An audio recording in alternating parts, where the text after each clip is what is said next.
di tahun 1985 kami pernah masuk di sekolah SMU hanya 6 bulan, tetapi sesudah itu kami keluar pergi belajar ilmu agama. Kalau dari 2 ke atas, maknanya bapak dan di atas itu memang di keluarga kami itu tidak ada yang latar belakang tengku ataupun yang mendalami ilmu agama secara khusus. Jadi kami yang mendalami itu sendiri. Assalamualaikum warahmatullahi wabarakatuh. Syiralun, saat ini saya berada di pesantren Mahyal Ulum Al-Aziziyah Sibreh, Aceh Besar. Aceh Besar. Syiralun, saat ini saya bersama pimpinan pesantren Mahyal Ulum Al-Aziziyah, Tunku Haji Faisal Ali Esos. Beliau adalah selain pimpinan dayah atau pesantren, juga ketua Majelis Permusyawaratan Ulama Provinsi Aceh dan juga sebagai ketua DPW Nahdlatul Ulama Aceh. Ya. Syiralun, saat ini kita berbincang-bincang dengan Abu atau Ustadz Tengku, banyak panggilan Syiralun untuk, atau juga Abu Sibreh ya dikenal. Kita coba menggali kehidupan beliau sehingga saat ini mendapat kepercayaan dari masyarakat dan juga pemerintah memimpin beberapa organisasi besar keagamaan. Syiralun, Abu Sibreh ini putra kelahiran Lamno 8 Januari 1968. Jadi 58 tahun yang lalu. Ya. Jalan 58 Abu kan? Jalan 58. 58 tidak terasa. Nah, mungkin kami ingin tahu Abu, ini kan dalam sejarah keluarga Abu, apakah hanya Abu sendiri yang memilih jalur menjadi ulama atau memang ini dari warisan katakanlah dari keluarga nenek moyang atau seperti apa Abu? Baik, terima kasih. Ya. Pertama, kalau dari 2 ke atas, maknanya bapak dan di atas itu memang di keluarga kami itu tidak ada yang latar belakang tengku ataupun yang mendalami ilmu agama secara khusus, yang maknanya yang mampu diberikan kepada orang yang lain. Tapi kalau di belakang itu kita tidak tahu. Dari urutan nenek-nenek sana kita nggak tahu. Tapi dari urutan 2 yang sekarang ini, bapak, ayah daripada bapak, nenek kami, itu di dalam keluarga itu tidak ada yang memang mendalami itu tentang ilmu agama secara khusus. Jadi kami yang mendalami itu sendiri. Kami di dalam keluarga itu ada berempat. Ada kakak, abang, saya dan adik. Kemudian 4 bersaudara, 2 laki dan 2 perempuan. Perjalanan kami itu di tahun 1985 kami pernah masuk di sekolah SMU hanya 6 bulan, tetapi sesudah itu kami keluar pergi belajar ilmu agama.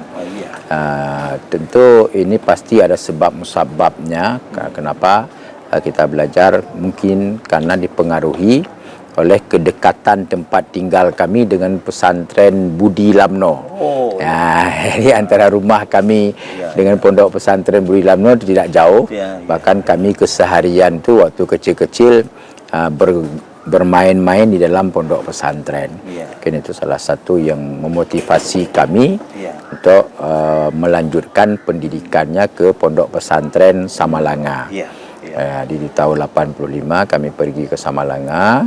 Di sana lebih kurang hampir 15 tahun belajar di Samalanga, mulai daripada kelas 1 sampai mengajar di Samalanga. Dan tahun 99 maka tanah ini dibebaskan oleh keluarga, oleh orang-orang tua kami, dan sesudah itu tahun 2000 kami memulai mengajar di pondok pesantren ini dengan santri awal itu sekitar 7 orang. Wah.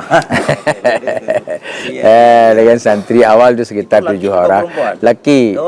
Ya. Jadi fasilitas yang pertama yang ada itu hanya satu tempat, balai kalau kita di Aceh. Balai saja, di situ tempat belajar, di situ tempat solat, di situ juga tempat tidur, juga sekaligus tempat masak. Jadi dari tahun 2000 saya itu bersama-sama santri di sini selama lebih kurang 3 tahun lebih. Sesudah itu baru saya melaksanakan berkeluarga. Jadi sekitar hampir 4 tahun mendirikan pondok pesantren dulu. Sesudah itu baru berkeluarga. Jadi duluan mendirikan pondok pesantren.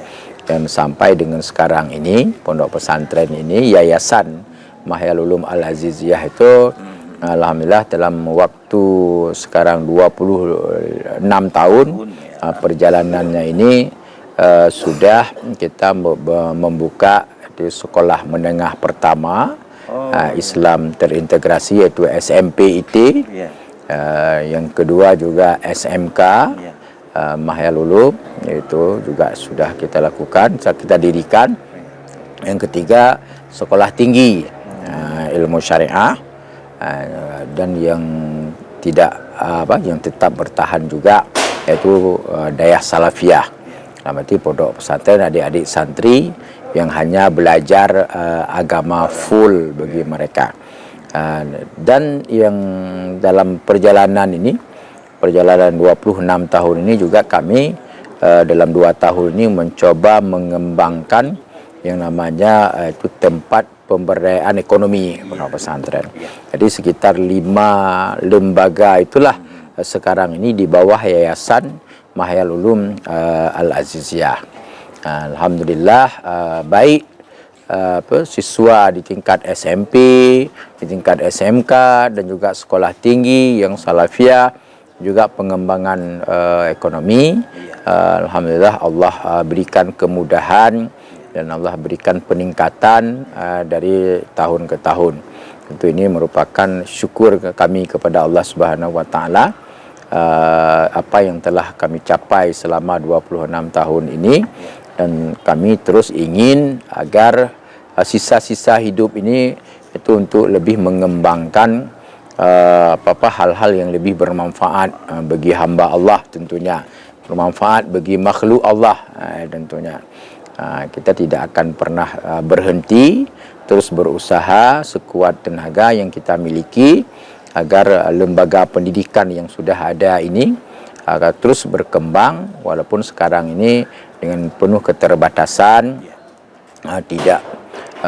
tidak begitu berkecukupan baik tentang fasilitas yang ada, fasilitas belajar, tapi itu tidak membuat kami untuk tidak memulai. Jadi terus kita mulai walaupun fasilitas-fasilitas yang terbatas, karena keterbatasan jangan sampai menghalangi kita untuk memulai kebaikan-kebaikan itu sendiri. Syiralun, Tunku Faisal Ali atau Abu Sibreh ini dikenal sebagai salah seorang ulama yang moderat. Maka beliau sering menjadi atau diminta oleh media pendapatnya, dan alhamdulillah sering menjadi rujukan baik dari masyarakat atau pemerintah Aceh. Namun kami ingin tahu Abu ini kan sudah menjadi tokoh tapi tetap bertahan di jalur ulamanya. Apakah tidak tertarik misalnya masuk ke politik? Karena kan banyak juga yang menjadi bupati, kepala daerah atau gubernur, atau menjadi anggota DPR di pusat maupun di daerah. Apakah belum terpikir atau belum saatnya atau seperti apa, Bu? Memang dalam konteks politik di dunia sekarang ini kan tidak bisa kita hindari. Tidak aktif dalam politik itu bahagian daripada politik juga. Ya kan? Bagian daripada politik juga. Tapi untuk sekarang ini karena apapun kehidupan kami, terutama pribadi, tentu kita harus banyak mempertimbangkan segala sesuatunya. Kenapa? Karena tadi salah satu landasannya kita ini memulai dari awal. Yaitu berkembang dari hal yang paling kecil. Tentu banyak pertimbangan-pertimbangan apapun yang ingin kita lakukan. Yang penting apapun yang bisa bermanfaat dan dimanapun berada, kalau itu bisa bermanfaat maka tidak perlu kita masuk kepada ranah yang lain. Tapi kita juga tidak menutupin kalau prinsip hidup apa yang lebih bermanfaat, maka tetap terus akan kita lalui untuk yang lebih bermanfaat atas petunjuk arahan terutama sekali daripada guru-guru yang selama ini membimbing kami. Jadi kalau guru-guru itu sebagai atasan tempat kita rujukan dalam segala sesuatu hal, maka kehidupan apakah dalam bidang politik ataupun bukan bidang politik itu sangat terkait dengan arahan daripada guru-guru kita semuanya seperti itu. Kalau saya tidak salah pernah ada tawaran Abu dari mau ke caleg DPRI, mau ke kepala daerah atau wakil kepala daerah, tetapi walaupun nama Abu disebut-sebut, akhirnya Abu seperti menarik diri dari itu. Mungkin sekilas tadi sudah disampaikan, ini padahal ini sesuatu yang menggoda sebetulnya. Ingin. Kenapa sampai bisa bertahan? Karena itu juga salah satu tempat yang bisa memperjuangkan kepentingan rakyat. Dalam bahasa Aceh itu ada kata-kata itu bahasa Acehnya ngui balaku tubuh pajuh balaku atra. Kita harus tahu diri. Tapi itu saya bantah. Harus kita harus tahu diri dalam konteks tertentu sekarang ini. Itu masih perlu kita bertahan yang seperti ini, tapi ke depan itu kita serahkan kepada Allah Subhanahu wa taala. Karena perjalanan apapun yang kita lakukan itu tentu ada masa-masa yang memang hari ini begini dan hari itu begitu. Tapi yang sangat penting titik berat tadi adalah pada hidup yang bisa lebih bermanfaat. Kalau itu memang jalan untuk yang lebih bermanfaat, apa tidak yang akan kita lakukan. Tapi kalau yang sekarang ini hal yang seperti inilah yang kita lalui. Dan insyaAllah terus kita mendengar arahan, petunjuk daripada guru-guru, daripada teman-teman, sahabat-sahabat semuanya yang selama ini mereka terus memberikan semacam menjaga perjalanan hidup kita ini. Karena dalam pandangan saya, kita ini pertama pribadi kami adalah bukan yang punya karamah pada diri kita sendiri, tapi kemuliaan yang ada ini karena banyak kawan, karena banyak saudara, karena bimbingan guru. Itulah yang membuat kita ada sekarang ini. Makanya apapun yang kita lakukan harus mempertimbangkan yaitu petunjuk daripada guru, saran daripada teman dan daripada sahabat semuanya. Itu perjalanan yang selama ini kami lalui, yang selama ini kami jalani, maka berupaya setiap hari untuk terus lebih bermanfaat dan dengan menjaga bahwa apapun yang kami sampaikan itu harus bermanfaat dan tidak boleh yang kami sampaikan ataupun kami ucapkan dan menyampaikan tausiah ataupun hukum-hukum berdasarkan kebencian, dasar perbedaan politik, itu semuanya kita singkirkan. Tapi berdasarkan kebenaran-kebenaran, referensi-referensi yang kuat, yang ada, yang berjalan, yang berlaku di Aceh yang sangat kita cintai ini. Ya mungkin ini pesantren ini sudah dikenal banyak orang dan sudah melahirkan banyak santri. Tadi di awal kami singgung bahwa Abu hanya sendiri yang mengambil posisi ulama ini. Nah, ini kan kita tidak mungkin hidup selamanya, Abu. apakah Abu juga mempersiapkan regenerasi untuk yang akan meneruskan ini supaya tidak terputus atau seperti apa, Abu? Tentu perjalanan pengalaman yang sudah ada di dalam dunia yang sekarang ini, selain daripada persiapan sumber daya manusia yang akan menjalani yang akan mengembangkan pengembangan yayasan ini ke depan, tapi juga yaitu persiapan ADM-nya, administrasinya. Misalnya pondok pesantren ini kita dirikan di tanah wakaf. Di tanah wakaf tentu administrasi perwakafan itu harus kita tuntaskan. Jadi mana yang wakaf untuk pondok pesantren, mana yang sifatnya pribadi, itu semuanya sudah kita tuntaskan karena kita persiapkan dalam konteks administrasi. Tapi juga mempersiapkan yaitu generasi-generasi yang mampu menjalankan ini semuanya. Tentu yang harapannya memang naluri kita sebagai manusia bahwa yang bisa melanjutkan ini, kalau mereka memang mau mengembangkan itu adalah daripada keturunan-keturunan kita. Itu yang harapan, karena ada bentuk emosional tanggung jawab mereka di dalam menjaga ini semuanya. Tapi kita tidak memaksa.